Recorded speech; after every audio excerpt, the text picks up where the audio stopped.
Selamat pagi para kekasih Yesus Kristus, saudara-saudara orang yang percaya sebagai orang-orang yang dikasihi oleh Yesus Kristus. Karena kasih-Nya sehingga kita dipilih, bahkan kita dipilih dari antara suku bangsa, bahkan dari keluarga kita juga, dari masyarakat sekitar.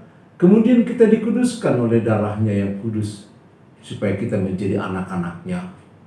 Sehingga kita dipersatukan dalam persekutuan orang-orang kudus. Dari persekutuan orang kudus, Gereja Kristen Protestan Indonesia, kami menyapa saudara sekalian kekasih Yesus Kristus melalui firman Tuhan sebagaimana terdapat di Almanak GKPI khusus 6 Maret 2021 dari Yakobus pasal yang pertama ayat yang ke-27. Demikian firman Tuhan. Ibadah yang murni. Ibadah yang murni dan yang tak bercatat di hadapan Allah Bapa ialah mengunjungi yatim piatu dan janda-janda dalam kesusahan mereka, menjaga diri agar tidak dicemarkan oleh dunia ini. Saudara-saudara, berbeda dengan yang kita pikirkan, bahwa firman Tuhan mengingatkan kita ternyata ibadah yang murni yang tak bercacat di hadapan Allah Bapa ialah mengunjungi yatim piatu dan janda-janda dalam kesusahan mereka, serta menjaga diri untuk tidak dicemarkan dunia ini. Ayo kita camkan. Saudara-saudara, sangat menarik saya pikirkan atau di pikiran saya bahwa kata ibadah pertama kali digunakan justru di Kejadian pasal yang kedua ayat yang ke-15.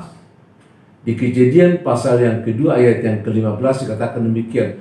Tuhan Allah mengambil manusia itu dan menempatkannya di Taman Eden untuk mengusahakan dan memeliharanya.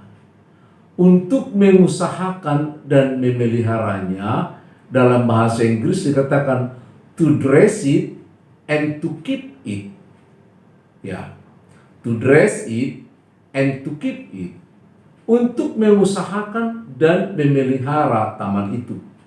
Dalam bahasa Ibrani, memelihara, to dress it, dalam bahasa Inggris, dalam bahasa Ibrani adalah avoda. Avoda. Karena bahasa Ibrani serumpun dengan bahasa Arab, dalam bahasa Arab menjadi abuda. Jadi di bahasa Ibrani avoda, di bahasa Arab abuda, karena serumpun. Kemudian di Indonesia yang diserap adalah dari bahasa Ibrani, dari abuda tadi menjadi ibadah. Ya, coba kita dengar ya, kita lihat ya. Jadi bahasa Arab yang kemudian diserap dalam bahasa Indonesia menjadi ibadah, yang pengertian awalnya adalah untuk mengerjakan dalam bahasa Ibrani. Avoda atau memelihara taman itu. Menurut Kamus Besar Bahasa Indonesia, deskripsi kata ibadah sebagai noun adalah perbuatan untuk menyatakan bakti kepada Allah yang didasari oleh ketaatan, mengerjakan perintahnya dan menjauhi larangannya. Itu kalau kita lihat di Kamus Besar Bahasa Indonesia. Di Perjanjian Baru, ketika para murid-murid dan orang percaya belum ada kan gereja sebagai tempat ibadah, dan mereka beribadah atau berkumpul mendengar pengajaran para murid, lalu mereka bersekutu membagi-bagi makanan. Jadi yang ada di dalam persekutuan orang-orang percaya adalah membangun ketaatan atau pengabdian yang menjadi pengorbanan, sekaligus mengorbankan apa yang mereka miliki. Itu sebenarnya ibadah. Dan itulah sejatinya persembahan yang hidup dan yang kudus kalau kita baca di Roma 12 ayat yang pertama.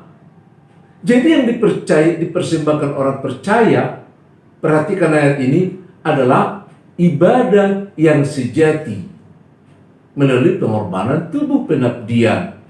Kemudian dalam bahasa Yunani kita lihat latreia.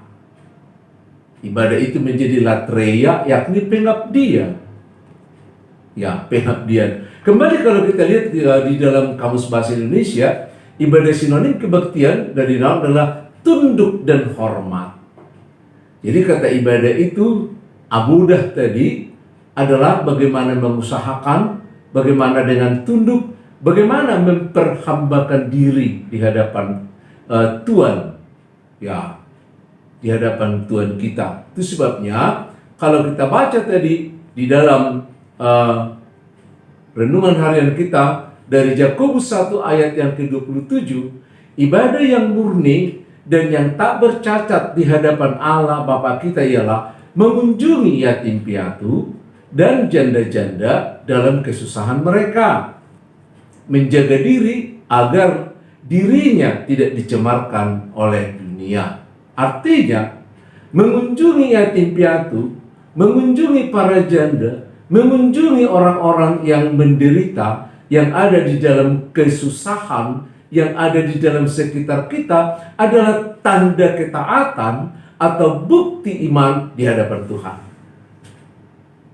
Itu sebabnya dikatakan dalam Matius yang ke-25 ayat yang ke-40 dan ayat yang ke-45, apa yang kamu lakukan terhadap salah seorang dari anak yang hina ini?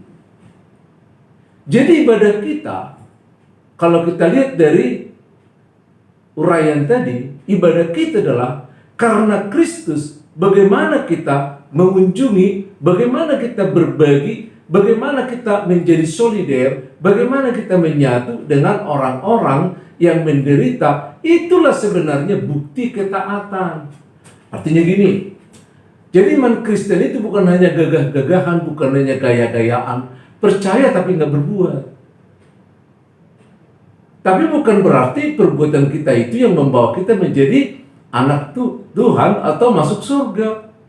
Tapi karena Yesus telah berkorban kepada kita, maka sebagai buah pengorbanan yang ada dalam diri kita, dan sekaligus sebagai buah-buah rohani yang dikatakan buah-buah roh, adalah bagaimana kita melakukan hal-hal yang terbaik bagi orang-orang yang mengalami kesusahan.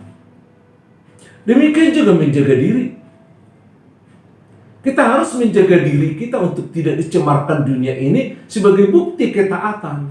Maka kalau kita tercemar, kalau kita bermasalah, itu bukan salahnya lingkungan, itu bukan salahnya nasib. Tapi karena kita tidak mampu menjaga diri, kita tidak beribadah, kita tidak berabudah, ya, kita tidak melakukan ketaatan kita sebagai anak-anak Tuhan, sehingga tercemar. Karena ibadah kita yang sejati adalah bagaimana kita menjaga diri kita di hadapan Tuhan untuk tidak tercemar oleh dunia ini, karena dunia ini pasti akan mencemarkan kita. Ibadah yang sejati adalah bagaimana kita berbagi. Itu sebabnya pertanyaan seorang pemuda yang datang kepada Tuhan Yesus, apa yang saya lakukan supaya aku bisa masuk kerajaan surga? Lalu Yesus mengatakan, ya lakukanlah hukum-hukum yang tertulis itu. Lalu pemuda itu mengatakan, aku telah melakukan sejak dari kecil. Tapi Yesus mengatakan, kalau kau sudah melakukan, pergilah, juallah hartamu, bagi sama orang yang miskin. Bagi dia lari, karena bagi dia memuji memuliakan Tuhan dan iman di hadapan Tuhan adalah sekedar satu ritual dengan berbagai pernak-perniknya, bukan membangun karakter, bukan membagi diri. Maka melalui Yesus Kristus kita akan melihat bahwa ibadah yang murni, ibadah yang sesungguhnya, bagaimana membagi diri di tengah-tengah kemiskinan, di tengah-tengah banyak kesulitan, dan bagaimana menjaga diri untuk tetap murni di hadapan Tuhan. Shalom.